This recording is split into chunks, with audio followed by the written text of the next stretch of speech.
আপনাদের এই যে দক্ষিণ কলকাতায়, এখানে আপনাদের কোন জেলা এবং এই জেলায় কি সমস্যা রয়েছে? অ্যাকচুয়ালি আমাদের হচ্ছে সাউথ কলকাতা, এটা 8খানা বিধানসভা নিয়ে। আগে আমাদের এই জেলাটা দুটো ভাগে ভাগ ছিল, একটা সাউথ কলকাতা ছিল, একটা সাউথ সাবারবান ছিল। তারপরে এটা 10টা বিধানসভা নিয়ে একটা জেলা তৈরি হয়ে গেল। অ্যাট প্রেজেন্ট 8টা বিধানসভা নিয়ে আমাদের এই জেলাটা। কি নাম জেলা? দক্ষিণ কলকাতা জেলা। আচ্ছা, কি সমস্যা রয়েছে এখানে? আমাদের এই জেলার সমস্যাটা হচ্ছে আমাদের এই জেলাটা বারবার ভাগ হয়ে যাচ্ছে। কখনো 5টা বিধানসভা নিয়ে হচ্ছে, কখনো 10টা বিধানসভা নিয়ে হচ্ছে, কখনো 8টা বিধানসভা নিয়ে হচ্ছে। আর এখানে মোটামুটি খুব শর্ট টাইমের মধ্যে অনেকগুলো জেলা প্রেসিডেন্ট চেঞ্জ হয়ে যাচ্ছে। যে আসছে তার নিজেদের মতো লোক বসাচ্ছে। এই নিজেদের মতো বসানোর মাধ্যমে আপনি কি বোঝাতে চাইছেন? আমি বোঝাতে চাইছি, মনে করুন যারা কাজের লোক, তারা তো আর আপনার সামনে গিয়ে তেল দেবে না যে আমাকে কাজ দাও, আমাকে দায়িত্ব দাও, আমাকে দায়িত্ব দাও। কিন্তু যারা তাদের কাছের লোক, যে বসছে, সেই মোহনদার থেকে শুরু করে তারপরে আমাদের কয়েক মাসের জন্য ছিল আমাদের সোমনাথ ব্যানার্জি, তারপর শঙ্কর শিকদার, তারপর সঙ্গমিতা চৌধুরী, এখন অনুপম ভট্টাচার্য দুটো টার্ম। তাহলে এটা ভাবুন, এই এতগুলো প্রেসিডেন্ট চেঞ্জ হলো কটা বছরের মধ্যে। এর আগে সঙ্গমিত্র তো এখন তৃণমূলে যোগ দিয়েছে, ওর আমলটা কেমন ছিল? সব সঙ্গমিত্র আমলটা সব থেকে খারাপ ছিল। কেন কথা বলছেন? কারণ কি, উনি রাজ্য মহিলা মোর্চাতে দায়িত্বে ছিলেন, রাজ্য মাদারও দায়িত্বে ছিলেন। তারপর উনি হঠাৎ করে আমাদের সাউথ কলকাতা হঠাৎ করে প্রেসিডেন্ট হয়ে গেলেন। আর আমাদের একটা খুব ভালো বলুন খারাপ বলুন, কাউকে সরানোর আগে বলা হয় না, কাউকে বসানোর আগে বলা হয় না, আমাদের ইন্টারভিউর মাধ্যমে বসানো হয় না, এবং সরিয়ে দেওয়ার পর পার্টিতে আবার কি ইন্টারভিউ হয় নাকি? অবশ্যই ইন্টারভিউ বলবেন না। আপনি কি বলছেন? আমি যাকে একটা সভাপতি পদে বসাবো, তার একটা মিনিমাম তো জানতে হবে সে চালাতে পারবে কিনা। তখন সেই কমিটিটা যদি আপনি খেয়াল করেন, সেই কমিটিটা কিন্তু খুব বেশি ভালো কমিটি হয়নি, মানে জেলা কমিটি। এটা কি সঙ্গমিত্রা নিজে চালাতে পারেননি নাকি ওনাকে চালাতে দেওয়া হয়নি? সঙ্গমিত্রা দিয়ে এখন যেটা বলছে, তখন তো উনি প্রেসিডেন্ট ছিলেন, তখন বোঝা যায়নি যে কিভাবে কি হয়েছে না হয়েছে।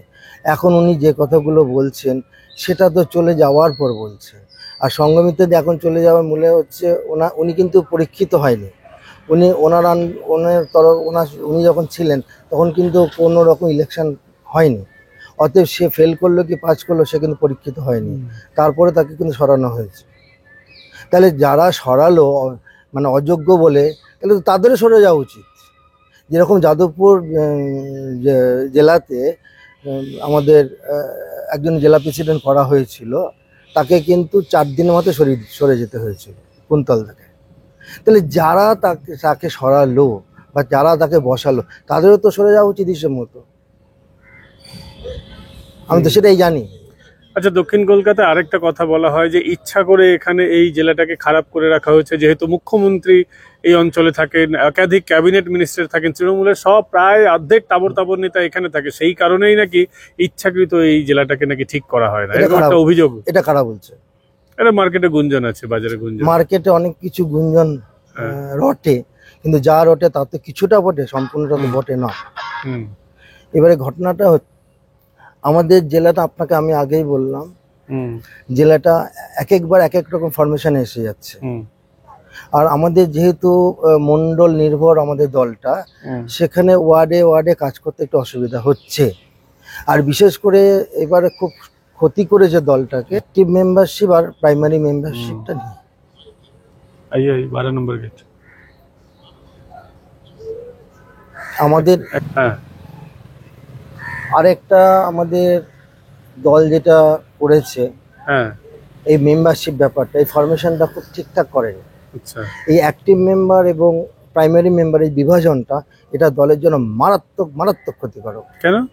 কারণ দেখুন, আমাদের দক্ষিণ কলকাতা প্রাইমারি মেম্বার হয়েছে যেটা রেকর্ডেড 85,000-এর বেশি, অ্যাক্টিভ মেম্বার হচ্ছে 1100-র বেশি।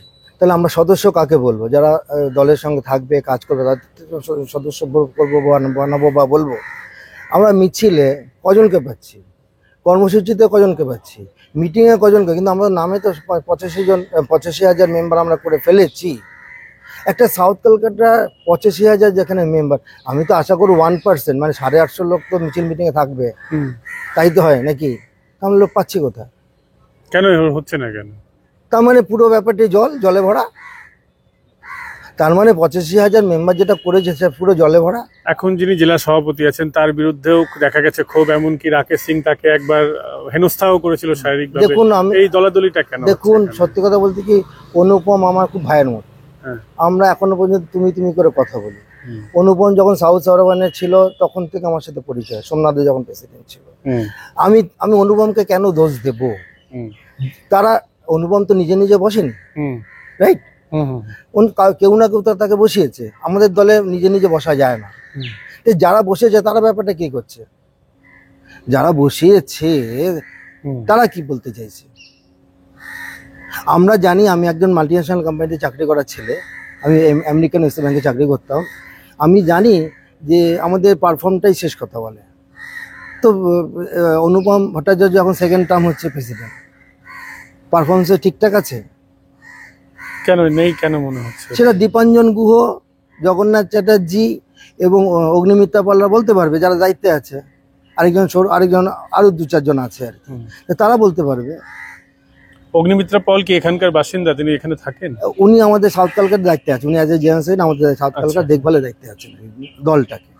তাকে নিয়ে কি সমস্যা হচ্ছে? তাকে নিয়ে কোনো সমস্যা নেই। আমার বক্তব্য হচ্ছে, আমরা তো দেখভাল করি না, আমরা নিচুতলার কর্মী। কারা নিচুতলার কর্মী, কারা কার্যকর্তা, কারা স্লিপিং কার্যকর্তা, কারা পার্ট টাইমার, কারা ফুল টাইমার, এগুলো তাদের বোঝা উচিত। সবচেয়ে বড় কথা যেটা, এবার আমি আপনাকে আসল কথাটা বলছি, আমি হচ্ছে বহুদিনকার রাজনীতি করা কার্যকর্তা। 1977 থেকে আমি রাজনীতির সাথে যুক্ত। আমরা কি এখনো পর্যন্ত এক একটা মন্ডল ওয়ার্ডে টোটাল কার্যকর্তা ব্যাংক তৈরি করতে পেরেছি? কেন পারিনি? যদি আমাকে রান্না করতে দেওয়া হয় তাহলে তো আমাকে আগে মশলাগুলো রেডি করতে হবে, সবজিগুলো কাটতে হবে, তবে না রান্না আমি করবো। তো আমার যে কার্যকর্তা ব্যাংক না পাই, তার যদি আমি অ্যাক্টিভ মেম্বার বা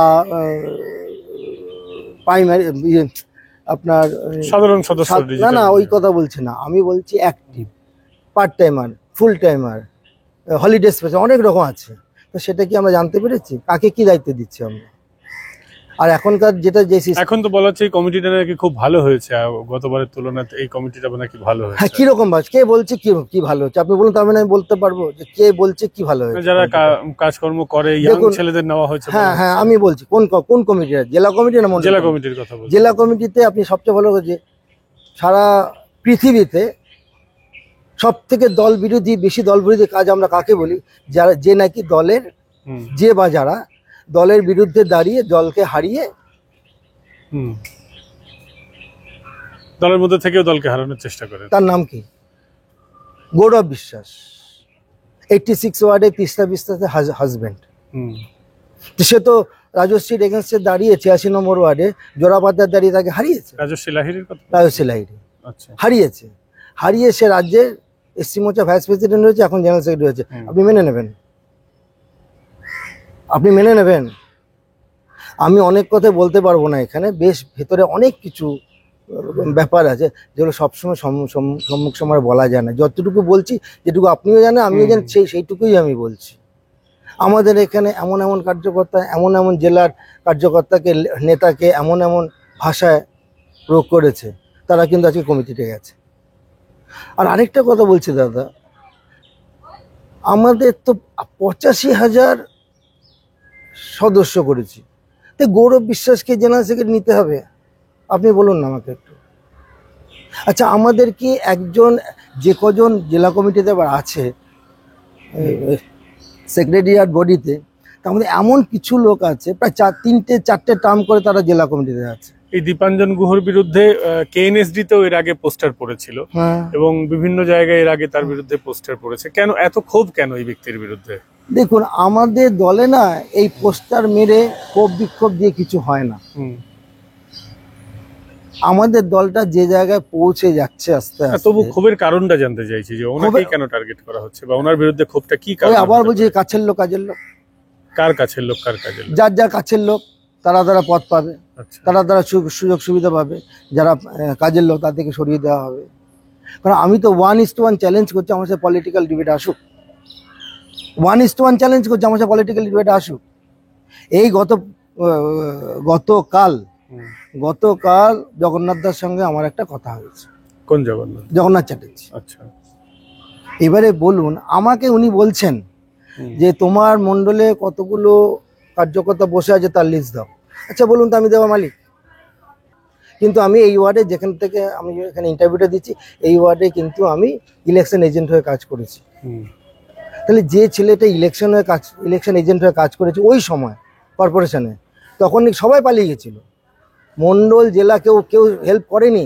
আমার ক্যান্ডিডেটকে জিজ্ঞেস করবেন, নাম হচ্ছে মৌসুমী ভট্টাচার্য, কীভাবে কাজ করেছে আমি জানি, প্রাণ হাতে রেখে। এমনকি তিস্তা বিশ্বাস, সে রাজপুরের ক্যান্ডিডেট, তারও কাউন্টিংয়ে আমি গিয়ে মার খেয়ে এসেছিলাম। আমার পলিটিক্যাল বিদ্যে বুদ্ধি যতটুকু আছে, কেন দল আমাকে কাজে লাগাচ্ছে না ভাই?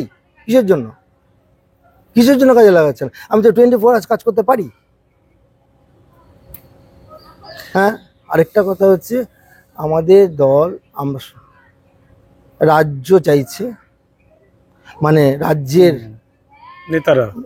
নেতারা চাইছে দলটা আসুক, ক্ষমতায় আসুক। ওয়েটা কি? আমরা জনসাধারণের জন্য কতটুকু সার্ভিস দিতে পারছি, কতটুকু সার্ভিস? আমি কারণ আমি নিন্দে করছি না। আজকে বলুন তো, আজকে আমি কোনো ব্যক্তি আক্রমণ কাউকে আমি করিনি, জীবনে করব না। আমি সিস্টেমটাকে আক্রমণ করছি। দিলীপ ঘোষের মতো মানুষকে আমরা সরিয়ে রেখেছি। তাকে এক জায়গা থেকে, তার স্ট্যান্ডিং এমপি যে জায়গা থেকে সরিয়ে অন্য জায়গায় দিয়েছি। কেন? সে যদি আমি আপনার সঙ্গে একমত, তার বিরুদ্ধে ক্ষোভ বিক্ষোভ আছে, তাহলে তাকে শোকজ করে বহিষ্কার করো।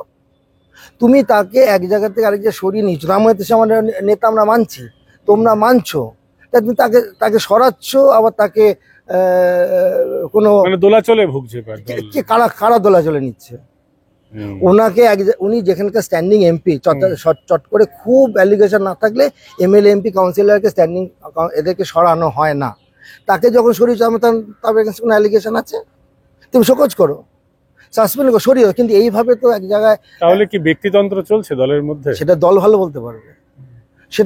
বলতে পারবে। আজকে মনে করুন, আমি যদি বলি 3 দিন লেগে যাবে আমার ইন্টারভিউ নিতে। আমার কথা যে রাজ্যে জনগণ চাইছে বিজেপি আসুক। ওয়েটা কি? প্রথম কথা হচ্ছে 30% মুসলিম ভোট, সেখানে যদি কমে 25% যদি মুসলিম ভোট পেয়ে যাবে, মনে করুন এটা আমরা ধরে নিচ্ছি কনফার্ম, তো 25% মুসলিম ভোট, আর সরকার গঠন করতে আর 22-23% ভোট লাগে। তো 22-23%-এর জন্য আমাদের এই রাজ্য সরকার যে পদক্ষেপগুলো নিয়ে যাচ্ছে, জলের মতো পয়সা বিলিয়ে যাচ্ছে। তার কি কোনো এফেক্ট নেই? আমরা সবসময় জানি অনুদান কারা পায়। অনুদান পায় পিছিয়ে পড়া আর্থিকভাবে মানুষরা। এখন তো বড় বাড়ি থেকে নিচু ছোট ভাই সবাই থেকে অনুদান পাচ্ছে, এর জন্যই তো ভোটটা পাচ্ছে। কারণ আরেকটা কথা আছে, তাহলে আমাদের কি করা? উপায় কি? আমাদের হয়তো অর্থ আছে, এত বছর ধরে সরকার চালাচ্ছি, আমাদের হাতে অর্থ নেই। আমাদের হাতেও তো কার্যকর্তা আছে, কিন্তু প্রপার ইউটিলাইজেশন নেই। আমরা যুদ্ধ করতে দুটো জিনিস লাগে, সৈন্য লাগে আর অস্ত্র লাগে, এবং তার সঠিক প্রয়োগ লাগে। আজকে যদি আমরা সৈন্য বলি, আমরা কার্যকর্তা আছি, যদি অস্ত্র বলি, ফাইন্যান্স মানে অর্থ, যেটা দিয়ে আমরা অস্ত্রশস্ত্র কাজগুলো করব, এই ক্ষেত্রে ইলেকশন ম্যানেজমেন্টের কথা, সেটা কোথায়?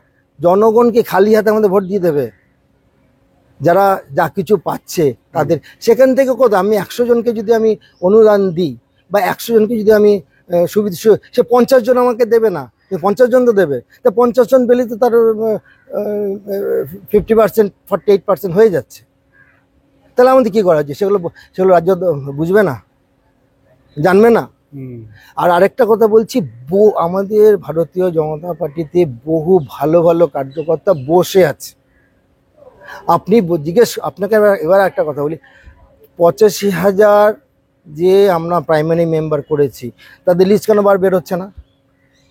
তাদের নাম নাম্বার সবই আছে, তো আমাদের কাছে পোর্টালে দলের কাছে আছে, যেটা কি পাবলিক থরি করা না, পাবলিক না, দলের কাছে পাঠাক যে ভাই তোমার ওই মন্ডল থেকে এতগুলো লোক মেম্বার হয়েছে, তুমি বেছে বেছে বার করো। তোমার ওই বুথ থেকে অতগুলো মেম্বার হয়েছে, তুমি বেছে বেছে বার করো।